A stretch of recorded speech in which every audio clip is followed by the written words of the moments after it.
Si no existieran, habría que inventarlos. Los bancos de alimentos cumplen una función equilibradora. Recogen los excedentes de producción de las empresas y los reparten entre las instituciones benéficas, que los distribuirán a las personas necesitadas. Las cestas y carritos a llenar son cada vez más.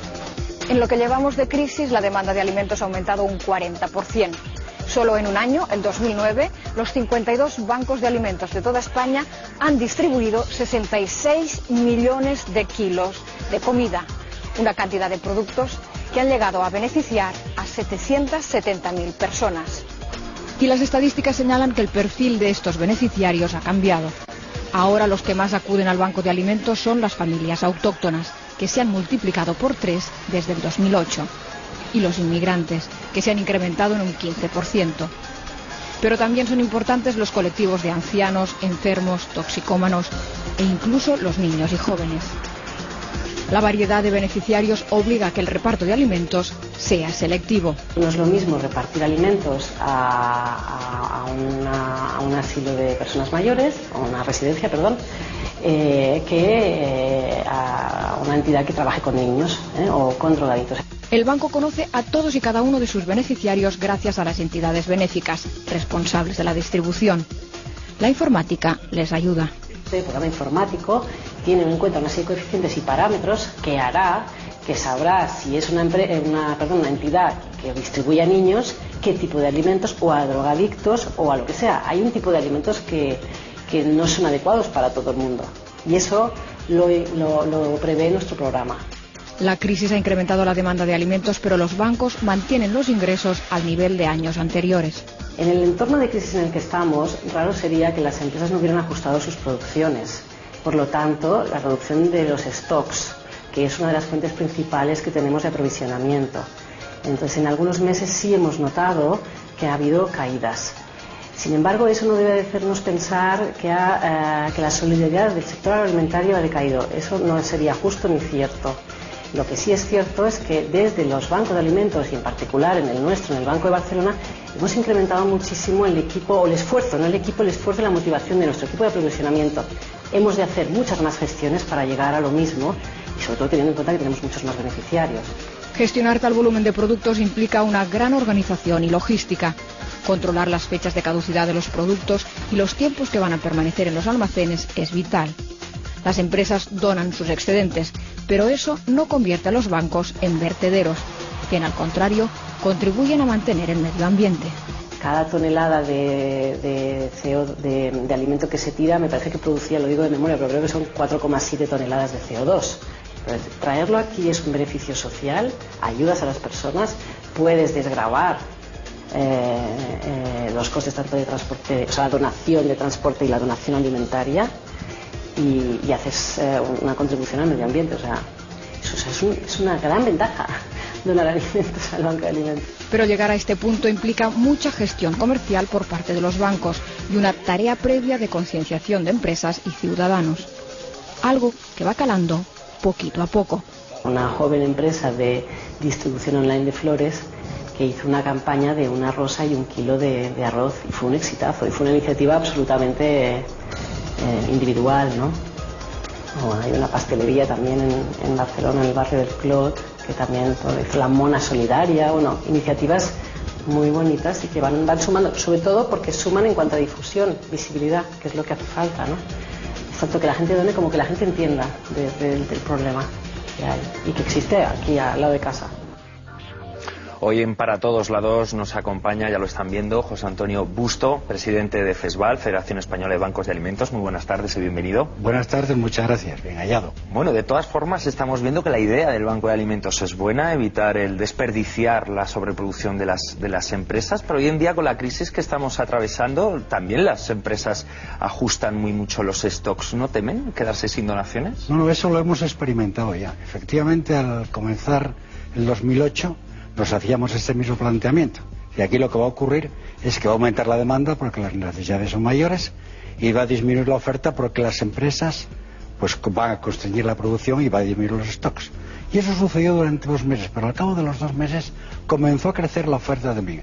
No, hombre, no al ritmo que crecía la demanda. La demanda sigue creciendo de manera impresionante. Pero la oferta también, de manera que las empresas, yo creo, y la gente en general, adquiría conciencia de la necesidad de más alimentos que se iba planteando. Incluso hay alguna empresa que empieza a fabricar para los bancos de alimentos. La responsabilidad social corporativa es un término que de alguna manera se está poniendo de manifiesto en el mercado, ¿sí? Claro, actualmente entonces estamos viendo que cada vez hay más gente que acude a los bancos de alimentos, los ingresos no funcionan o no van al ritmo de... La oferta no acompaña a la demanda. ¿Pero se lleva bien la situación? Bueno, se lleva con dificultades. Es decir, hay muchas entidades ahora mismo que están a la puerta de los bancos esperando incorporarse al circuito de entrega de alimentos. ¿Hay que ser más creativos, quizás? No, lo que ocurre es que, claro, nosotros no repartimos alimentos para que sea una cifra razonable hasta donde podemos con las entidades a las que atendemos. Cuando tengamos más alimentos, y en eso estamos trabajando, podremos atender a más entidades. Es la razón por la que en la puerta de los bancos ahora mismo todavía hay entidades deseando incorporar a este circuito, pero que por el momento no podemos atenderlas. Mayoritariamente las fuentes de ingresos provienen de las empresas agroalimentarias, ¿no? Pero supongo que tendrán otras fuentes de Vamos a ver, cualquier entidad que esté relacionada con la alimentación, sean productores, fabricantes, distribuidores, almacenistas, grandes superficies, son potenciales proveedores del banco de alimentos. Y esto por tres razones fundamentales. Cuando la gente produce alimentos, los fabricantes o los productores no producen exactamente lo que creen que van a vender, porque si hay un tirón de la demanda, no solamente pierden la operación, pierden el cliente, y eso es muy serio. Entonces, ese exceso de producción, el banco tiene que ser ágil para conseguir esos alimentos. Otra vez es la logística. Las empresas saben que cuando producen tienen que situar en el supermercado, en las estanterías, con plazo suficiente para que la gente lo pueda comprar. Si ve que les falla la logística, también los bancos están ahí dispuestos a hacerse cargo de esto. Y por último, los pequeños deterioros. Si cualquiera de nosotros en un establecimiento y encuentra 5 latas de atún, de las cuales 4 están perfectas, y una tiene una etiqueta un poco doblada, la de la etiqueta doblada no se la lleva. No nos la llevamos ninguno. Eso va a un contenedor y luego se nos envía a los bancos de alimentos. ¿Y tiene cabida en los bancos de alimentos también la participación, digámoslo así, más particular, familias? Sí, ahí, vamos a ver, lo que solemos hacer son colectas, porque claro, lo que no parece lógico desde un punto de vista empresarial, que es como funcionan los bancos, es que nos cueste más transportar los alimentos que los alimentos mismos. Si esto se da, que a veces se ha dado, alguien que llama y dice, mire usted, tengo aquí algunos alimentos que todo lo que hacemos es ponerle en contacto con alguna entidad de las que está abasteciendo habitualmente el banco que esté próxima a su domicilio y lo entrega. Por lo demás, la gente individual, digamos, lo que hace es ir a las colectas, las operaciones kilo, los intercambios a veces de entradas en espectáculos por alimentos, de las 1000 iniciativas que antes citaba ahí el Banco de Alimentos de Barcelona y que lo hace muy bien, vamos, hay que reconocerlo, ¿no? Señor Busto, usted es el presidente de la Federación Española que integra, corríjame si me equivoco, 52 bancos. 52 bancos, uno por provincia. ¿Cómo se coordinan entre sí? Bueno, los bancos son bastante independientes todos, porque los bancos han nacido pues por el procedimiento de que algunos amigos se enteran de que esto funcione, conectan con la federación y tal. Entonces la coordinación no es del día a día, si hace falta también, pero en general los bancos tienen su vida propia, funcionan solamente cuando es necesario hacer una gestión que abarque a todos o que afecte a todos o a una parte importante, entonces interviene la federación. Por ejemplo, la Comunidad Europea tiene unos excedentes anuales. Esos excedentes anuales se envían a diferentes países por un mecanismo que si luego tenemos tiempo lo explico. Pero sí se realizan transferencias, quiero decir. ¿Entre bancos? Sí, algunas sí. No mucho porque el transporte pesa mucho en los alimentos, de manera que el gasto de transporte a veces hace prohibitivo mandar productos desde Alicante hasta Vigo, por poner un ejemplo, ¿no? Entonces, ese intercambio que lo hay, pues es limitado, digamos, ¿no? Supongo que desde que se creó el primer banco de alimentos aquí en España hasta la fecha de hoy, el perfil de los beneficiarios habrá cambiado, ¿no? ¿Cómo era el de antes y cómo sobre es el de todo en ahora? los últimos años. En estos últimos años de crisis, lo que ha ocurrido es que hay algunas personas, o algunas familias, que se encuentran en esa disyuntiva de decir, o pago la hipoteca, o tengo alimentos, o compro alimentos. Si quiero comprar alimentos no puedo pagar la hipoteca, me quedo sin casa. Voy a pagar la hipoteca, tengo casa, aunque tenga que buscar los alimentos. Entonces, incluso titulados superiores, universitarios, acuden al banco, cosa que antes no ocurría. Y a los comedores públicos... tengo que recordar, no obstante, que el banco no entrega alimentos a personas singulares. Entrega a entidades reconocidas, a entidades benéficas, no a personas. Cuando aparece una persona que necesita alimentos, la remitimos a una entidad benéfica.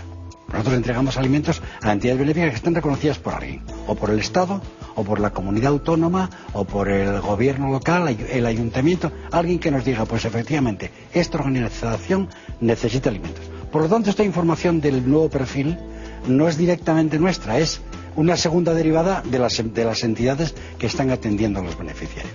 Pero siguiendo con ese tema, hay familias que incluso se les plantea la disyuntiva de los padres que han avalado pisos de sus hijos y se encuentran al no pagar y entran en el circuito también, ¿no? O sea que hay un cambio importante en el perfil de los beneficiarios. ¿Sí? ¿Y se organizan de alguna manera para que esos productos lleguen en buen estado? Ah, sí, claro. En eso somos muy cuidadosos, ¿eh?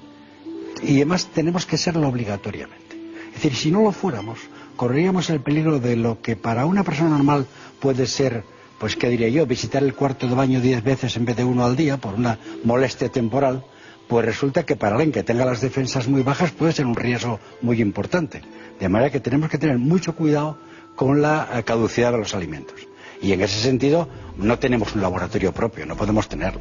Todo es gratuito en los bancos de alimentos, pero sí nos fijamos mucho y exigimos certificados de que los alimentos no son perecederos y que se pueden usar. La verdad es que hasta el momento no hemos tenido ningún problema desde los años 80 y tantos que nació el primer banco aquí en Barcelona.